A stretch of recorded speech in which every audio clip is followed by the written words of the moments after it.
السلام علیکم ورحمۃ اللہ وبرکاتہ۔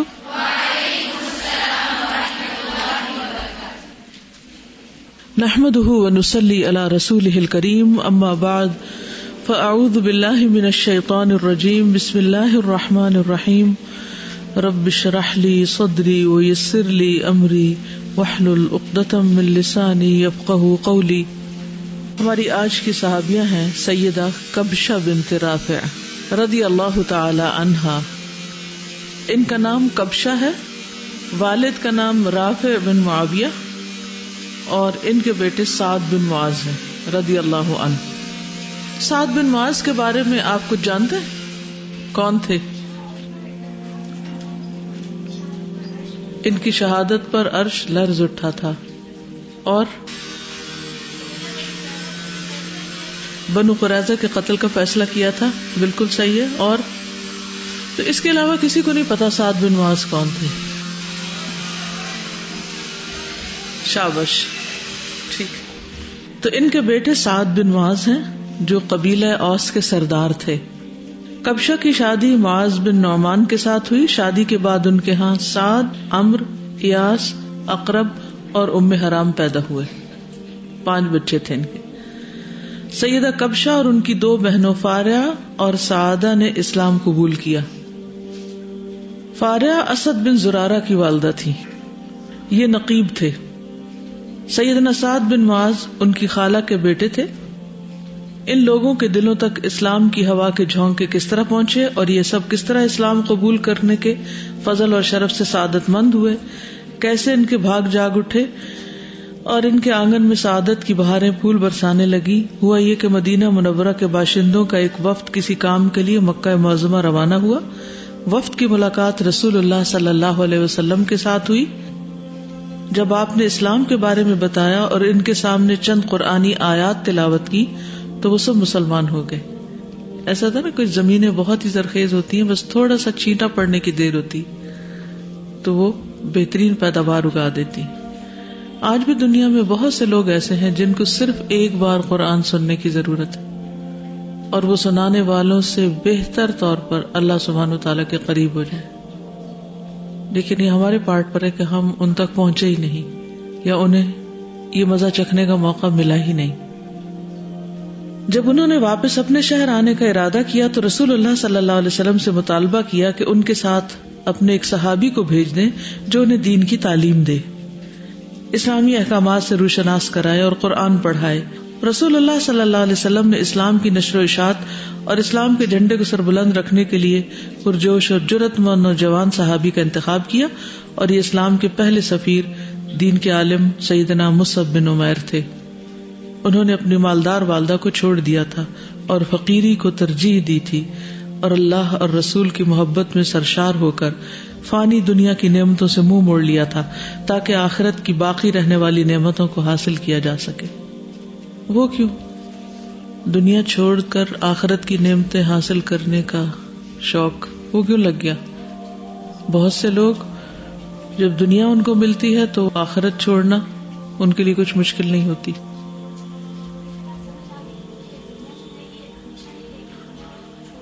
دنیا عارضی ہے، چھوٹی ہے۔ ہم سب کو یہ بات کیوں سمجھ نہیں آتی؟ یقین کی کمی یا دنیا کے اٹریکشن اس طرح ہمیں بے وقوف بنائے ہوئے ہے کہ ہم اس سے آگے سوچ ہی نہیں سکتے۔ معدان بن خالد نے کہا تھا کہ ہر انسان کو اللہ نے 4 آنکھیں دی ہیں، 2 اس کے چہرے پر ہیں اور 2 اس کے دل میں ہیں۔ چہرے کی آنکھیں، یہ جو ہم سب کے منہ پہ لگی ہوئی ہیں، یہ ظاہری دنیا کی چیزوں کو دیکھتی ہیں، مادی چیزوں کو دیکھتی ہیں، مختلف رنگ، درخت، پہاڑ، آسمان، زمین، یعنی دنیا کے اٹریکشنز کو دیکھتی ہیں۔ اور جو دل کی آنکھیں ہیں وہ مادی چیزیں نہیں، اس سے آگے آخرت کی نعمتوں کو دیکھتی ہیں۔ تو جس کی دل کی آنکھیں کھل جائیں اور اسے آخرت کی نعمتیں نظر آنے لگے، وہی دراصل کامیاب ہے، وہی اولو الابصار ہیں۔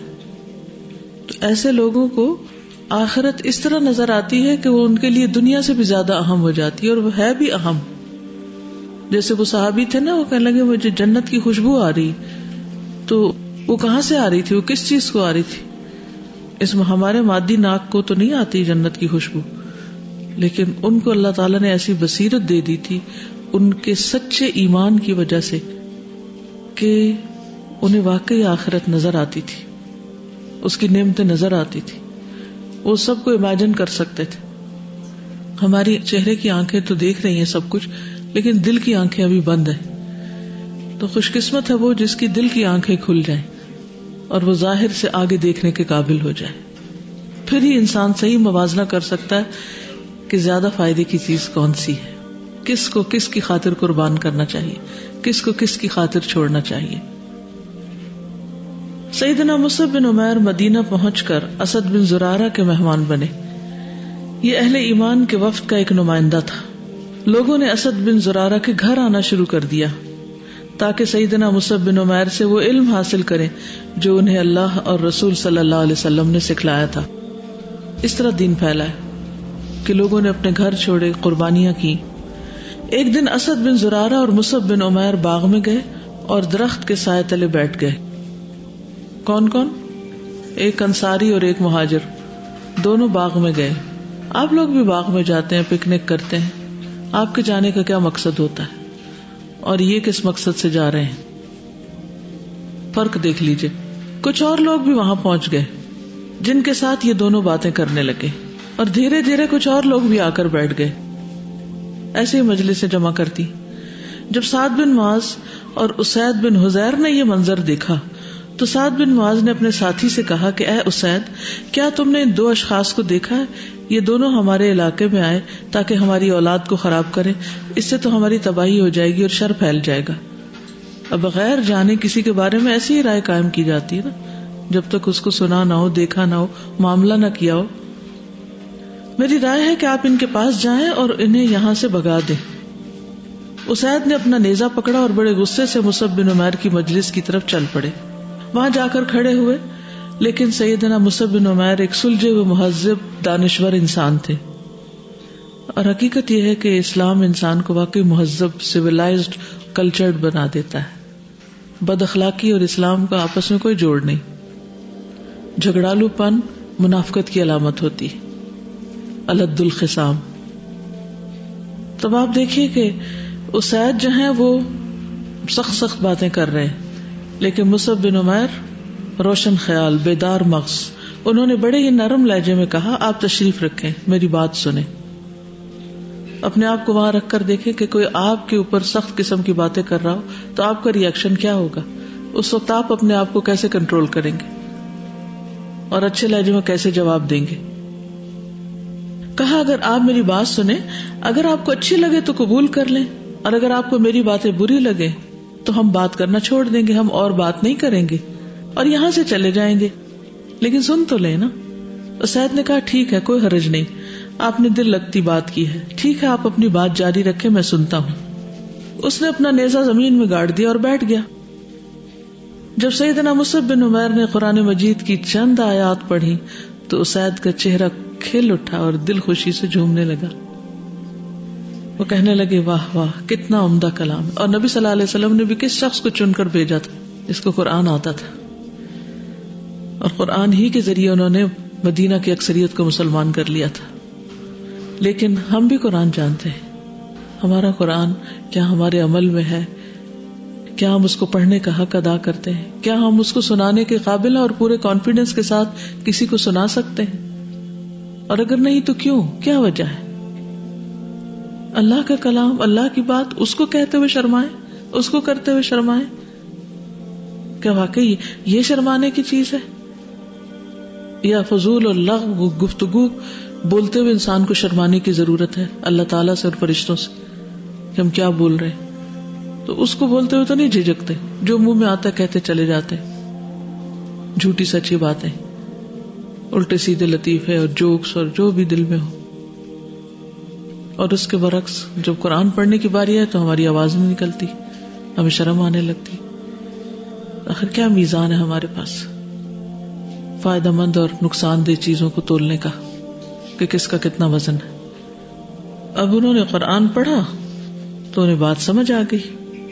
کہنے لگا, واہ واہ, کتنا عمدہ کلام ہے, کیا کہنے اس دل نشین کلام کے، یہ کلام تو میرے دل میں اتر گیا، واللہ یہ کلام کسی انسان کا نہیں ہو سکتا۔ آپ سچے ہیں، آپ کا دین سچا ہے، مجھے بتائیں کہ اس دین کو کس طرح اپنایا جا سکتا ہے، دائرہ اسلام میں داخل ہونے کا طریقہ کیا ہے؟ مصعب بن عمیر نے کہا پہلے جاؤ غسل کرو پھر میرے پاس آؤ۔ اسید اپنے گھر گیا اور اسی طرح کیا جس طرح مصعب بن عمیر نے اسے کہا تھا۔ تھوڑی دیر کے بعد وہ واپس مصعب بن عمیر کے پاس پہنچ گیا اور حالت یہ تھی کہ اس کے سر سے پانی کے قطرے گر رہے تھے، یعنی اتنی بےتابی تھی کہ جلد مسلمان ہوا جائے۔ مصعب بن عمیر نے انہیں کلمہ شہادت سکھلایا اور اسے پڑھنے کی تلقین کی۔ جب اس نے کلمہ شہادت پڑھتے ہوئے اسلام کے برحق ہونے کا اقرار کر لیا تو اسے 2 رکعت نماز پڑھنے کی ہدایت کی۔ اس طرح اسید بن حضیر مسلمانوں میں شامل ہو گئے۔ پھر اسید نے اپنا نیزہ پکڑا اور سعد بن معاذ کے پاس آیا۔ وہ اپنی قوم کی ایک محفل میں بیٹھے ہوئے تھے۔ جب اسید اس کے قریب آیا تو سعد اس کے چہرے کی طرف دیکھتے ہوئے کہنے لگا، میں قسم کھا کے کہتا ہوں تمہارا چہرہ وہ نہیں جو تم لے کر گئے تھے۔ ذرا ایمان اور غیر ایمان میں فرق ہے، وہ چہرے پر بھی وہ فرق واضح ہو جاتا ہے۔ تیرا چہرہ اس بات کی غمازی کرتا ہے کہ تم بدل گئے ہو، بتاؤ کیا کیا؟ اسد نے اٹک اٹک کر بات کرتے ہوئے کہا، میں نے ان دونوں کو یہاں سے چلے جانے کا حکم دیا تو انہوں نے انکار کیا اور نہ اس پر کوئی اعتراض کیا۔ وہ چلے جائیں گے، یہاں وہ کیا کریں گے؟ سعد بن معاذ نے کہا، لگتا ہے کہ تم نے کچھ نہیں کیا، یعنی تم انہیں سمجھا کے نہیں آئے۔ پھر اس نے خود نیزہ پکڑا اور سیدنا مصعب بن عمیر کی مجلس کی طرف چل پڑا۔ وہاں پہنچ کر اسی طرح پہلے تو کچھ خوب برا بھلا کہا۔ سیدنا مصعب بن عمیر مسکراتے ہوئے کہنے لگے، جناب اتنا غصے میں کیوں ہے؟ ذرا تشریف رکھیں، ہماری بات سنیں، اچھی لگے تو تسلیم کر لیں، اچھی نہ لگے تو ہم آپ سے وعدہ کرتے ہیں کہ ہم خاموش ہو جائیں گے اور یہاں سے چلے جائیں گے۔ سعد بن معاذ نے کہا، ٹھیک ہے، کوئی حرج نہیں، یہ انصاف کی بات ہے، کہو میں سنتا ہوں۔ پھر اس نے اپنا نیزہ زمین میں گاڑ دیا اور خود بیٹھ گیا۔ مصعب بن عمیر نے قرآن مجید کی چند آیات کی تلاوت کی۔ سعد بن معاذ نے جب یہ آیات سنی تو اس کا چہرہ چمک اٹھا، کہنے لگا، واہ واہ، یہ کس قدر عمدہ کلام اور کتنا خوبصورت ہے۔ پھر کہنے لگا، مجھے اس دین کو قبول کرنے کا طریقہ بتائیں۔ تو انہوں نے وہی طریقہ بتایا جو اسید بن حضیر کو بتایا تھا، اور پھر وہاں سے انہوں نے اپنا نیزہ پکڑا اور اپنی قوم کی طرف آئے۔ جب وہ اپنی قوم کی مجلس کی طرف پہنچے تو اہل مجلس نے کہا، ہم اللہ کی قسم کھا کے کہتے ہیں کہ جس چہرے کے ساتھ تم یہاں سے گئے تھے اب تمہارا وہ چہرہ نہیں۔ اس نے چپ سادھ لی۔ اس نے یہ نہ چاہا کہ اس صورتحال سے آگاہ کرے جو اس کے اور مصعب بن عمیر کے درمیان پیش آئی۔ وہ چاہتے تھے کہ پہلے سعد بن معاذ سے سنیں کہ اس کے ساتھ کیا معاملہ پیش آیا۔ پھر سعد نے اپنی قوم کی طرف دیکھا اور ان لوگوں سے کہا، اے بنو عبد الاشہل، تم میرے بارے میں کیا جانتے ہو؟ میں تمہارا کیا لگتا ہوں؟ سب نے بیک زبان ہو کر کہا، تم ہمارے سردار ہو اور تمہاری رائے فوقیت رکھتی ہے، ہم سب آپ کو اپنے سے افضل سمجھتے ہیں۔ سعد بن معاذ نے کہا، اگر یہ بات ہے تو سنو کہ میں تم میں سے کسی مرد یا کسی عورت کے ساتھ بات نہیں کروں گا جب تک سب اللہ اور اس کے رسول پر ایمان نہ لے آئے۔ جب تک تم ایمان قبول نہیں کر لیتے میں تم سے بات کرنا اپنے اوپر حرام قرار دیتا ہوں۔ یہ سنتے ہی سب لوگ مسلمان ہو گئے۔ ام سعد نے سب سے پہلے اپنے مسلمان ہونے کا اعلان کیا، یعنی ان کی والدہ سب سے آگے بڑھ کر مسلمان ہوئی، یہی جو حضرت کبشہ ہے۔ اور انہوں نے اپنا فرض سمجھا کہ انصار کی خواتین میں دین کی نشر و اشاعت کے لیے اپنا حصہ ڈالیں، اور انہوں نے ایسا ہی کیا۔ تو اسلام کیسے پھیلتا ہے؟ 3 باتیں بتائیے۔ حسن اخلاق سے، قرآن سنانے سے، اگر قرآن سنانے کی غرض صرف اللہ کی رضا ہو، ورنہ قرآن سنانے والے تو بہت ہیں، بہت قرات کی مجلسیں بھی ہوتی ہیں، کالجز میں مقابلے ہوتے ہیں، کبھی سنا ہے کوئی حسن قرات کا مقابلہ؟ جی، اور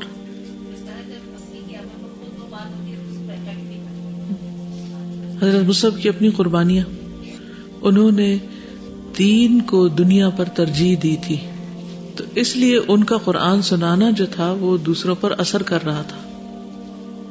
اگر آپ کے اپنے دل میں دنیا کی محبت بیٹھی ہوئی اور آپ اپنی دنیا کو بچانے کے لیے فکر مند ہیں اور نہ اپنی آخرت اور نہ کسی اور کی آخرت کی فکر ہے، تو پھر آپ جو باتیں کریں گے نا مصنوعی ہوں گی، اتلی اتلی ہوں گی، اوپر سے ہوں گی، ان کا اثر نہیں ہوگا، کیونکہ آپ صرف ایک ڈیوٹی پوری کر رہے ہوں گے۔ اور کسی پر جبر نہیں، زور زبردستی نہیں، کیونکہ پورا یقین ہے نا کہ ہم سچائی پر ہیں، ہم حق پر ہیں۔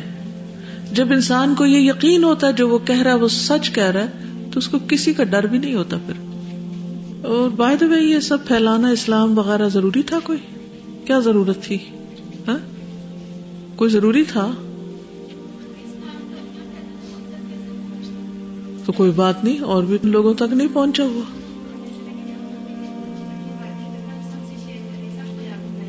نہیں، کچھ لوگوں کو تو یہ پسند ہوتا ہے کہ وہ خود ہی کھائیں، خود ہی سب کچھ کریں، خود ہی انجوائے کریں. وہ تو خود ہی ہو جائے گا، ہمیں کرنے کی ضرورت نہیں. جی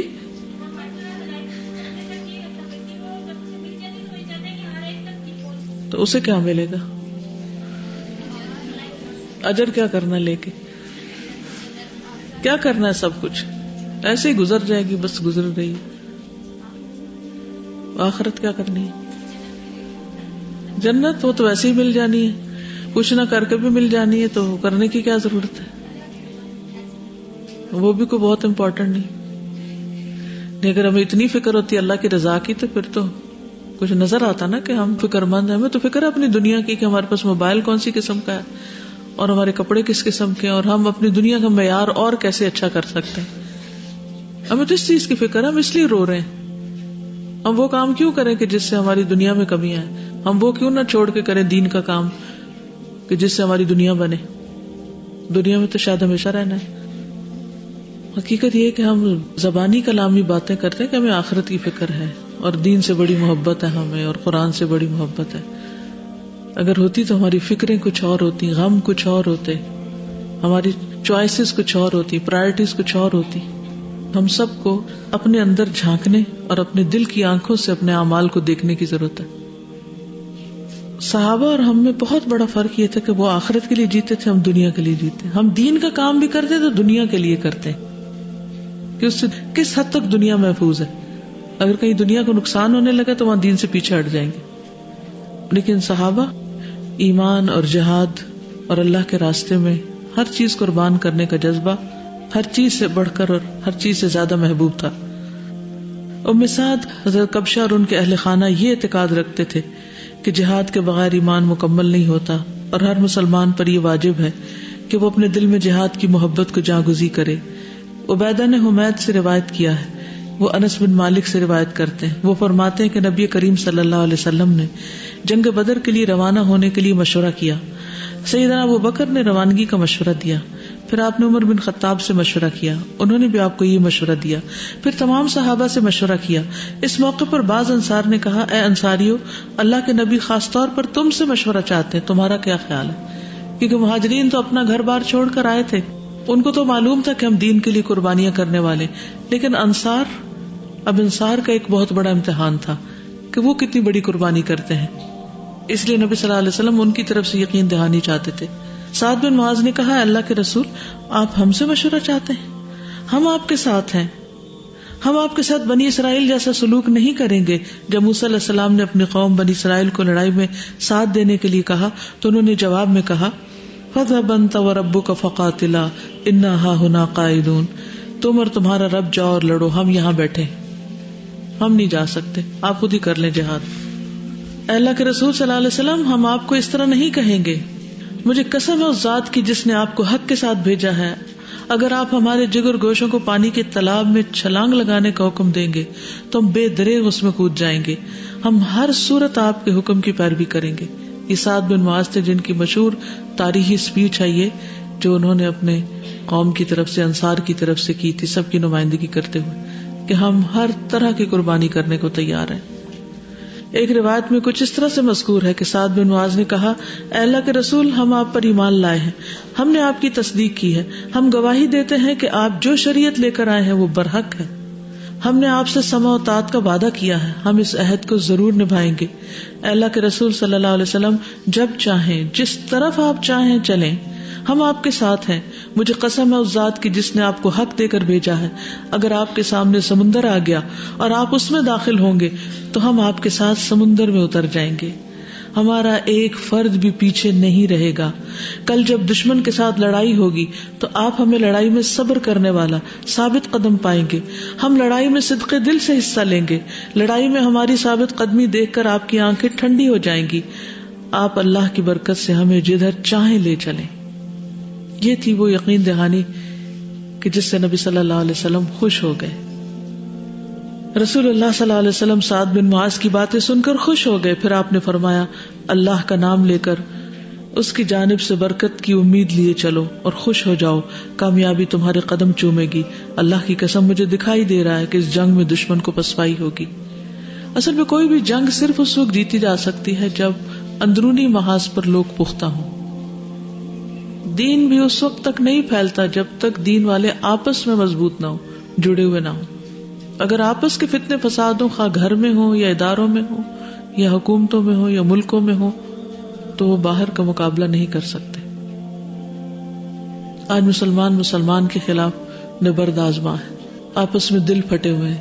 جب باہم دل پھٹے ہوئے ہیں تو پھر اسلام کے خلاف جتنی بھی قوتیں ان کو اسلام کی طرف کیسے لایا جا سکتا ہے؟ اور کس بات پہ دل پھٹتے؟ چھوٹی چھوٹی باتوں پر, ضرورت سے زیادہ حساس ہونے پر, اپنی ذات کو دوسروں پر ترجیح دینے پر, اور پھر حقیر دنیا ہی کی خاطر. تو سیدہ کبشہ جو ہے یہ شہداء کی والدہ ہیں. سعد بن معاذ اور ان کے بھائی عمرو بن معاذ جنگ بدر کے لیے روانہ ہوئے.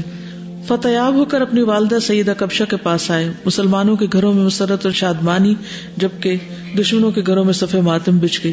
مشرک سرداروں کی لاشیں میدان بدر میں قلیب نامی کنویں میں پھینک دی گئی. قریش نے جنگ میں اپنی ناکامی اور اپنے سرکردہ افراد کے موت کے گھاٹ اتر جانے کا جائزہ لیا اور انہوں نے اپنی رسوائی کا بدلہ لینے کا منصوبہ بنایا. اور پھر اگلے سال جنگ احد کا منصوبہ بن گیا. اور جب جنگ احد ہوئی تو اس میں ان کے بھائی عمرو بن معاذ اہل ایمان میں شامل ہوئے اور شہادت کے مرتبے پر فائز ہوئے.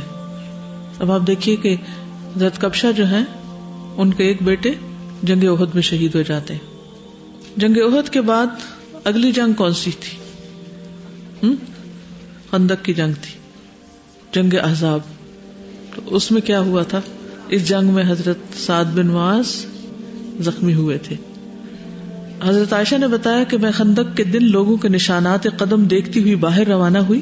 میں نے اپنے پیچھے قدموں کی آہٹ محسوس کی. کہتی ہے میں نے جھانک کر دیکھا تو سعد بن معاذ اور ان کے بھتیجے حارث بن اوس اپنی ڈھال اٹھائے ہوئے آ رہے تھے. کہتی ہے کہ میں زمین پہ بیٹھ گئی. میرے پاس سے سعد بن معاذ گزرے. اس نے لوہے کی درع پہن رکھی تھی جس سے ان کے بازو باہر نظر آ رہے تھے. مجھے سعد کے جسم کے ان اعضاء کا اندیشہ تھا. یعنی بازو دیکھا تو انہیں تھوڑا ڈر سا لگا کہ یہ لوہے کے لباس سے باہر ہیں, کہیں ایسا نہ ہو کہ ان کو کوئی زخم لگ جائے. کہتی ہے کہ سعد بن معاذ دراز قد تھے. وہاں سے گزرے اور رزمیہ شعر پڑھ رہے تھے. لیت قلیلا یدرک الہیجا حمل ما احسن الموت اذا خان الاجل. مشرکین میں سے ایک ابن ارقہ نامی شخص نے سعد بن معاذ کو تیر مارا جس سے ان کے ہاتھ کی رگ کٹ گئی. بولا یہ رہا نشان ابن ارقہ کا. زخمی ہو جانے کے بعد سعد بن معاذ نے اللہ تعالیٰ سے دعا کی, اللہم لا تمتنی حتی تقر عینی من قریظہ. اور کہتے ہیں کہ جو ان کو زخم لگا تھا وہ تھم گیا, یعنی اس میں سے خون بہنا خود ہی بند ہو گیا. اور جب بنو قریظہ کا معاملہ طے ہو گیا تو اس کے بعد زخم پھر ہرا ہو گیا اور اسی میں ان کی شہادت ہوئی, یعنی ان کی وفات ہوئی. ظاہر زخم اللہ کے راستے میں لگا تھا تو ایک طرح سے شہید ہی ہوئے. اور جب ان کی شہادت کی خبر ان کی والدہ کو پہنچی تو وہ رونے لگی اور انہوں نے کچھ اشعار بھی پڑھے. تو آپ صلی اللہ علیہ وسلم نے ان کو دلاسا بھی دیا اور کہا کہ کیا اب بھی تیرے آنسو نہیں رکیں گے اور تیرا غم ختم نہیں ہوگا؟ تیرا بیٹا وہ پہلا شخص ہے جسے دیکھ کر اللہ ہنسا اور اس کے لیے عرش کپ کپا اٹھا. اور پھر جب ان کی وفات ہوئی تو انہوں نے جو مرثیہ کہا یا جو اشعار بولے پڑھ کر روئی بھی. تو رسول اللہ صلی اللہ علیہ وسلم نے فرمایا ام سعد کے علاوہ ہر رونے والی جھوٹی ہیں, یعنی جس درد کے ساتھ ام سعد روئی ہے وہ سب سے بڑھ کر ہے. اور ایک بیٹا ایک جنگ میں, دوسرا بیٹا دوسری جنگ میں.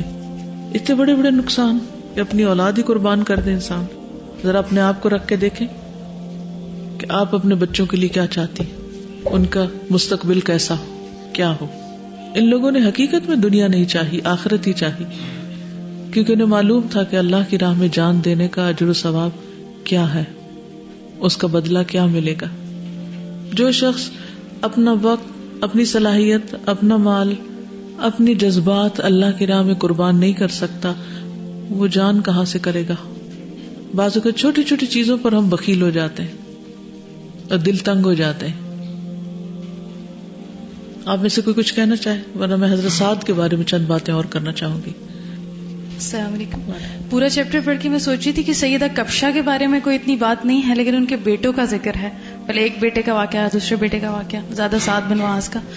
تو جو نظر آتی ہے بات وہ یہ کہ اولاد کے اوپر جو ماں کا ایفیکٹ ہوتا ہے، یا جو ماں کی ذمہ داری ہے، جو ماں کی تربیت ہوتی ہے، وہ بہت زیادہ فائدہ مند ہوتی ہے. اور دین کے کاموں میں بھی اگر ماں آپ کو سپورٹ کرتی ہے تو بہت سارے لوگوں کو میں نے دیکھا ہے کہ وہ لوگ کافی آگے جاتے ہیں. اپنا بھی میرا الحمدللہ میں دیکھتی ہوں تو جتنا میری ماں نے مجھے انکریج کیا ہے ہر معاملے میں، دین کے کام کے معاملے میں خاص طور سے، تو اگر وہ نہ کرتی تو شاید میں نہ کر پاتی اب جتنا کر رہی ہوں تھوڑا بہت بھی. بالکل. تو ماؤں کا بہت کردار ہے، بہت بڑا کردار. جزاک اللہ خیرن. بہت ہی اچھا پوائنٹ آپ نے ریز کیا کہ مائیں خود آگے نہیں ہوتی، ہمیشہ ہر معاملے میں اولاد کو آگے رکھتی، یا نہیں؟ یعنی ہمیں خود کچھ ملے یا نہ ملے، ہم سب کیا چاہتے ہیں؟ یا آپ میں سے جو بچیاں ابھی اور مائیں نہیں بنی، انہوں نے بھی دیکھا ہوگا کہ ان کی ماؤں نے خود قربانیاں کر کے، آپ میں سے کتنی ہی بچیوں کی مائیں ایسی ہوں گی جو گھر کے سارے کام کر کے تھکتی ہوں گی، آپ کی جدائی برداشت کر رہی ہوں گی، آپ کو ہاسٹل میں بھیج کر، جبکہ اگر آپ گھر میں ہوتی اور ان کے پاس ہوتی تو ان کے لیے کتنی سہولت ہوتی. اور انہیں پتا ہے کہ کچھ عرصے کے بعد بیٹی کو پھر رخصت کر دینا ہے. تو یہ عارضی رخصتی اور یہ جدائی اور یہ قربانی آخر وہ کیوں کر رہی ہیں؟ اور صرف دین کے معاملے میں نہیں، دنیا کے معاملے میں بھی سب کچھ کرتی. اپنا زیور بیچ بیچ کے بچوں کو پڑھا رہی ہیں، خود جاگ کر انہیں سلا رہی ہیں، خود بھوکے رہ کر ان کو کھلا رہی ہیں. لیکن عموماً یہ سب کچھ دنیا کے لیے ہے. بہت کم مائیں ہیں جو دین کے لیے یہ قربانی کرنے والی ہوں. جبکہ صحابیات میں کیا نظر آتا ہے کہ ان کی انکریجمنٹ اور ان کی تربیت ایسی تھی کہ صحابہ جیسے ہیرے تیار ہوئے.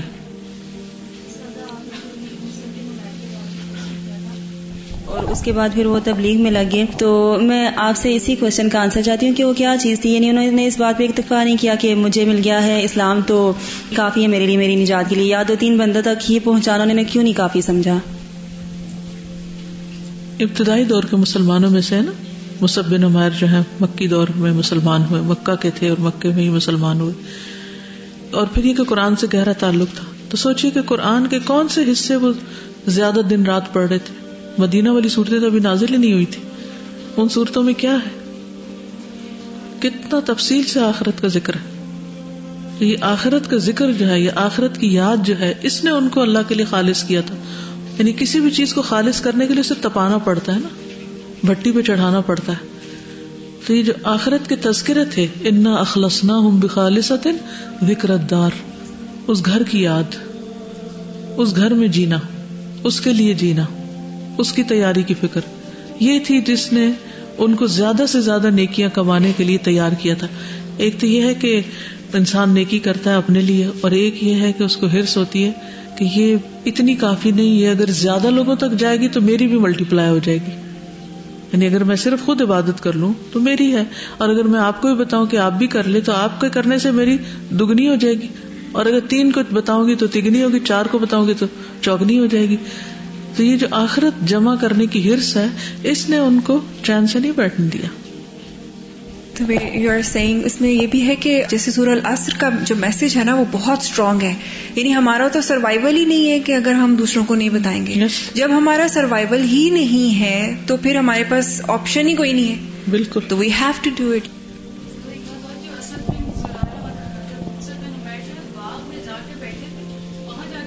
بالکل پبلک میں جا کے بیٹھے اور وہاں انہوں نے بالکل، یعنی ہم میں سے کس نے کبھی پلان کیا ہو کہ چلو آج پارک چلتے ہیں کچھ تبلیغ کر کے آئیں؟ ہیں ایسے لوگ آج بھی الحمدللہ، لیکن ہم میں سے کتنے کہ جو اس نیت اور اس مقصد سے گھر سے نکلے، یا کسی رشتہ دار کو بھی ملنے جائیں، یا کسی شادی پر جائیں، یا کسی پارٹی میں، کسی بھی چیز میں، تو اس کے پیچھے کوئی مقصد ہو کہ ہم کیوں جا رہے ہیں، نہ کہ صرف ایسے حیوانوں کی طرح بغیر سوچے سمجھے.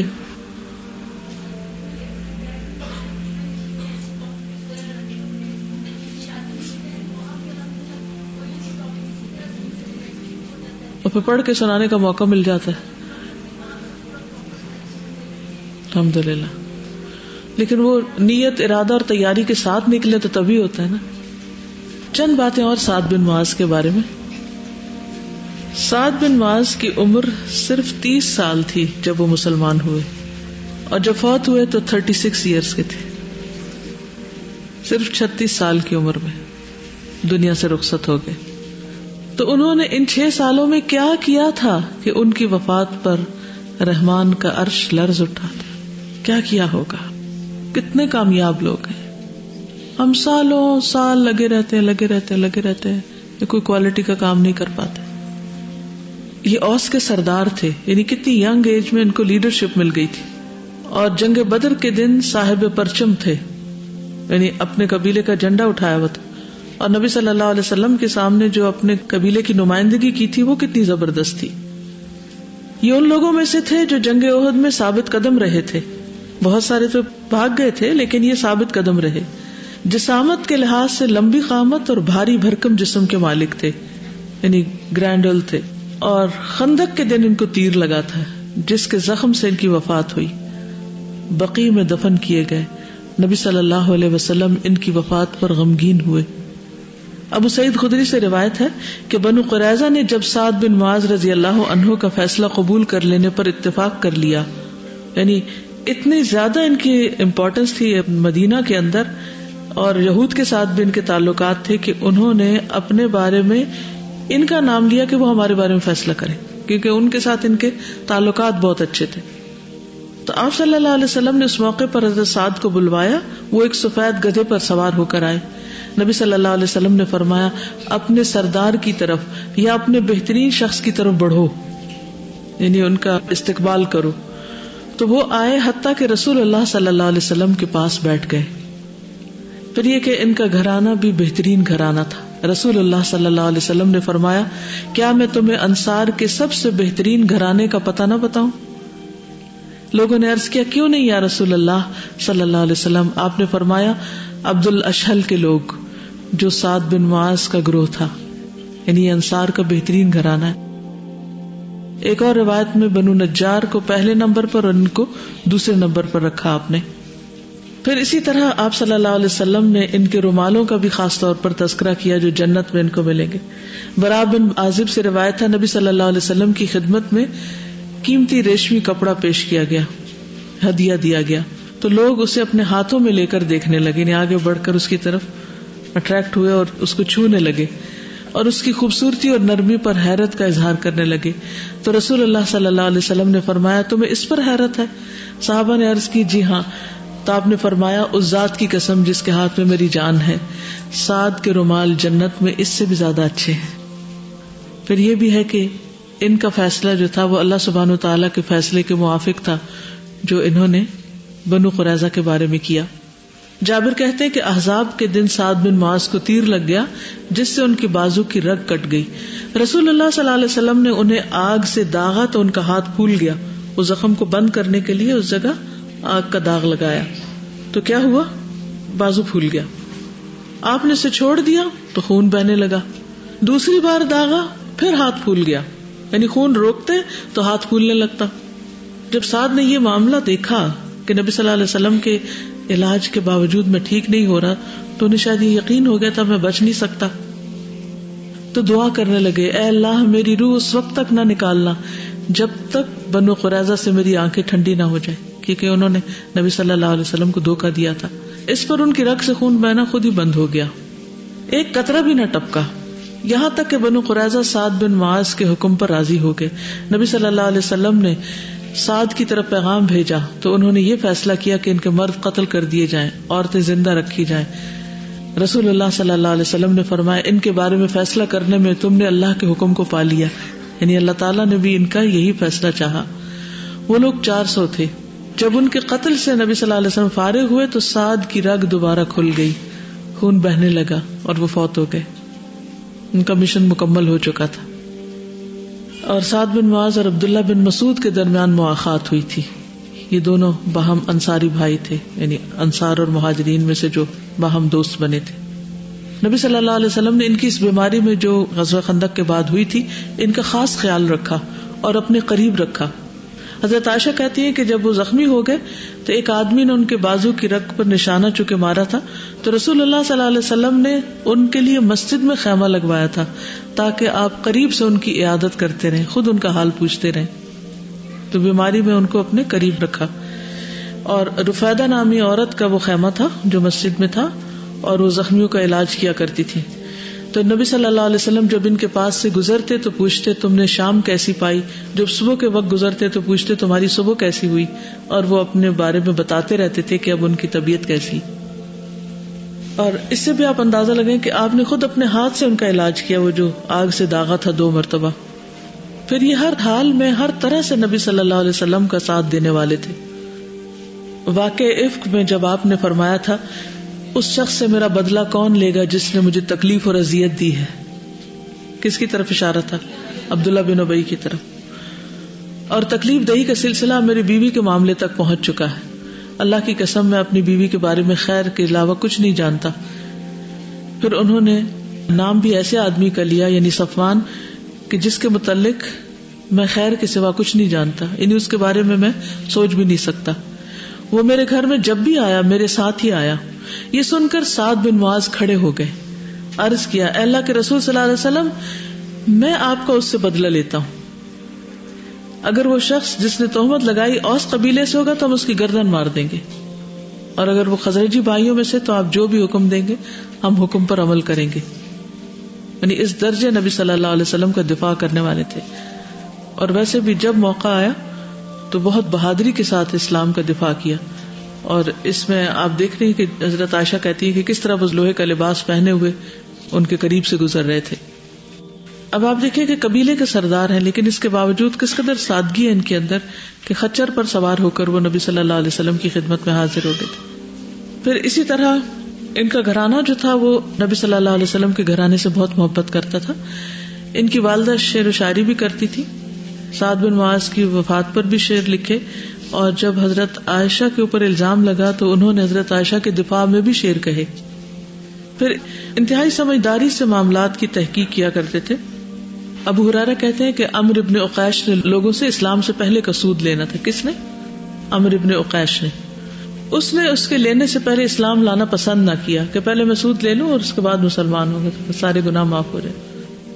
آخر احد کے دن آیا اور پوچھا کہ میرے چچا زاد کہاں ہیں؟ لوگوں نے کہا احد میں. پھر پوچھا کہ فلاں کہاں ہے؟ انہوں نے کہا احد میں. فلاں کہاں ہے؟ فلاں کہاں ہے؟ سب احد میں. چنانچہ اس نے اپنے ہتھیار پہنے گھوڑے پہ سوار ہوا اور ان لوگوں کی جانب چلا گیا. مسلمانوں نے جب اس کو دیکھا تو کہا اے عمرو ہم سے دور رہو. اس نے کہا یقین کرو کہ میں ایمان لا چکا ہوں. چنانچہ قتال کرنے لگا حتیٰ کہ زخمی ہو گیا. زخمی حالت میں اٹھا کر اسے اپنے گھر والوں میں لایا گیا تو سعد بن معاذ اس کے پاس آئے اور اس کی بہن سے کہا اس سے پوچھو کہ اس نے جنگ میں کیوں حصہ لیا، اپنی قوم کی حمیت اور حمایت کے لیے، یا ان کے لیے غصے کی بنا پر، یا اللہ کے لیے غصے کی بنا پر.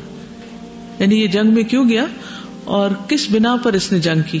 تو اس نے کہا بلکہ میں اللہ اور اس کے رسول کی وجہ سے غصے میں تھا کہ یہ لوگ آپ صلی اللہ علیہ وسلم پر چڑھائی کرنے کے لیے آ گئے اور میرے اس جنگ میں حصہ لینے کی محض وجہ یہی تھی. تو اس کے بعد وہ شخص فوت ہو گیا، وہ جو عمر تھا، اور کہا جاتا ہے کہ وہ فوت ہو گیا اور جنت میں سیدھا داخل ہوا اور اس نے اللہ کے لیے ابھی ایک بھی نماز نہیں پڑھی تھی، کیونکہ وہ تو اپنے چچا زاد کا پوچھنے آیا تھا کہ وہ فلاں کہاں ہے فلاں کہاں ہے. تو پتہ چلا سب گئے ہوئے تو پیچھے چلے گئے. اور یہ وہی ہیں جنہوں نے پوچھا نبی صلی اللہ علیہ وسلم سے کہ پہلے جنگ میں حصہ لوں کہ پہلے ایمان لاؤں. تو آپ نے فرمایا پہلے ایمان لاؤ، اور ایمان لا کر جنگ میں شریک ہوئے اور وہیں پر زخموں کے نشان لگے اور شہادت پائی. پھر اسی طرح سعد بن معاذ، کہا جاتا ہے کہ ان کے جو خیمہ تھا جس خیمے میں ان کو رکھا گیا تھا، ان کا خون اتنا بہ رہا تھا کہ خیمے کے اندر سے وہ باہر ایسے جیسے پانی نکلتا نا کبھی گھر سے باہر نکل کے تو نالی بنا لیتا، اس طرح ان کا خون بہ رہا تھا. کافی صحت مند انسان تھے. تو کہتے ہیں کہ انگوٹھی کی طرح کا نشان نظر آتا تھا جہاں وہ ٹک سا لگا ہوا تھا جس سے یہ سب کچھ نکل رہا تھا. اس زمانے میں زخم سینے کا کوئی رواج نہیں تھا نا، تو بہرحال اللہ کو یہ منظور تھا. اور ان کی وفات پر نبی صلی اللہ علیہ وسلم بہت غمگین ہوئے تھے. اور حضرت عائشہ کہتی ہیں کہ کسی نے ان سے پوچھا کہ جب آپ نے حضرت سعد کی وفات کی خبر سنی تھی تو آپ نے کیا کیا تھا؟ تو انہوں نے فرمایا کہ جب آپ بہت غمگین ہوتے تھے تو اپنی داڑھی پکڑ لیتے تھے، یعنی آپ کے غم کے اثرات آپ پر نظر آ رہے تھے. پھر یہ کہ آپ صلی اللہ علیہ وسلم ان کے جنازے کے لیے جلدی تشریف لے گئے تھے. جب ان کی وفات کی خبر سنی اور آپ پہلے ان کو غسل دینے کے لیے آئے تو تیز تیز چل رہے تھے، اور اتنا تیز چلے کہ صحابہ کہتے ہیں کہ ہمارے جوتوں کے تسمے ٹوٹ گئے، چادریں ہم سے گرنے لگی. تو صحابہ نے آپ سے اس بات کا ذکر کیا کہ آپ اتنی تیز کیوں چل رہے ہیں، آپ نے ہمیں تھکا دیا ہے. آپ نے فرمایا مجھے اس بات کا ڈر ہے کہ فرشتے ان کو غسل دینے میں سبقت نہ کر لیں، جیسے اس سے پہلے وہ حضرت حنظلہ کو غسل دے چکے ہیں. تو رسول اللہ صلی اللہ علیہ وسلم جب ان کے گھر پہنچے تو ان کو غسل دیا جا رہا تھا، اور ان کی والدہ رو رہی تھی اور کہہ رہی تھی اے سعد، تیری ماں کی ہلاکت تیری دور اندیشی اور سخاوت کے گم ہو جانے کی وجہ سے، یعنی کہ وہ اپنے کلچر کے مطابق جو بھی ان کے لیے شعر بول رہی تھی، ان کی صفات وغیرہ کا ذکر کر رہی تھی. تو اس پر آپ صلی اللہ علیہ وسلم نے فرمایا کہ ہر رونے والی جھوٹی ہے سوائے ام سعد کے. پھر آپ ان کی میت کو لے کر نکلے جب غسل وغیرہ سب کچھ ہو گیا.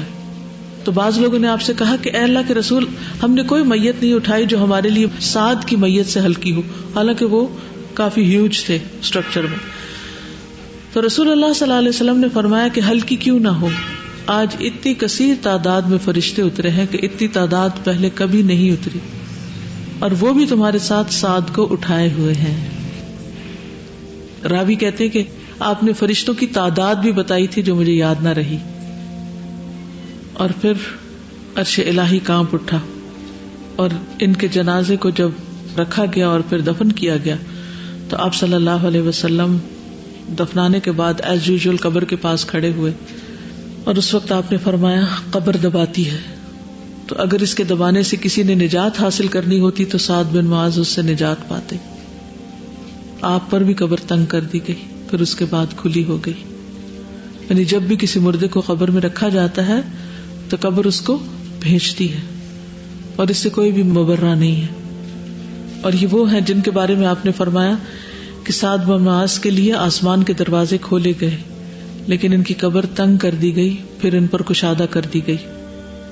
آپ دیر تک ان کی قبر کے پاس کھڑے رہے، تسبیح اور تکبیر وغیرہ پڑھتے رہے، اور آپ کو دیکھ کر صحابہ بھی پڑھتے رہے. کسی نے پوچھا کہ یا رسول اللہ صلی اللہ علیہ وسلم آپ اتنی دیر تک کیوں تسبیح پڑھ رہے ہیں؟ آپ نے فرمایا اس صالح بندے پر قبر تنگ ہو گئی تھی، حتیٰ کہ اللہ تعالیٰ نے اس کی قبر کو کشادہ کر دیا. اصل میں وہی بات ہے نا کہ آخرت کے مراحل کبھی ہم نے سوچے ہی نہیں کہ کس کس مرحلے سے ہم نے گزرنا ہے، اور قبر کیسی جگہ ہے. صحابہ ان کو بعد میں بھی یاد کر کے روتے تھے. واقد بن عمرو سعد بن معاذ سے روایت کرتے ہیں کہ جب انس بن مالک مدینہ تشریف لائے تو میں ان کے پاس حاضر ہوا اور انہیں سلام کیا. انہوں نے کہا تم کن میں سے ہو؟ میں نے کہا میں واقد بن عمرو بن سعد بن معاذ ہوں، یعنی حضرت سعد کا پوتا تھا. انہوں نے کہا سعد لوگوں میں سب سے بڑے جسم والے اور لمبے قد کے تھے. پھر وہ ان کو یاد کر کے بہت روئے. پھر فرمایا رسول اللہ صلی اللہ علیہ وسلم نے دومت الجندر کے حکمران عقیدر کی طرف ایک لشکر بھیجا تو اس نے اطاعت قبول کی. آپ کی خدمت میں ریشم کا ایک حلہ بھیجا جو سونے کے تاروں سے بنا گیا تھا. آپ نے اسے تنزیب کیا، ممبر پر کھڑے ہوئے، بیٹھ گئے، کوئی بات نہیں کی، اتر آئے. لوگوں نے اپنے ہاتھ سے اس حلے کو چھونا شروع کر دیا. آپ نے فرمایا کیا تم اس پر تعجب کا اظہار کرتے ہو؟ جنت میں سعد کے رومال اس سے بھی زیادہ بہتر ہے. ان کی اولاد میں ان کا پوتا واقد مشہور ہوئے ہیں جن کی حضرت انس سے ملاقات ہوئی، اور انہوں نے ان کے دادا کے بارے میں ان کو بتایا اور یہ بھی کہا کہ تم سعد سے بہت مشابہ ہو، کیونکہ حضرت انس نے بہت لمبی عمر پائی تھی نا. اور پھر کافی دیر تک روتے رہے. پھر کہنے لگے سعد پر اللہ کی رحمتیں ہوں، وہ لوگوں میں عظیم الجثہ اور لمبے قد کے تھے. پھر ان کے یہ جو پوتے تھے یہ صحابہ سے علم حاصل کرتے تھے اور پھر اس علم پر عمل کرنے والوں میں سے تھے. ان کے دوسرے پوتے کا نام عمرو بن معاذ بن سعد تھا، یعنی حضرت کبشہ کے پوتے، حضرت سعد کے نہیں. پھر ان کے پڑپوتے حسین بن عبد الرحمن بن عمرو تھے.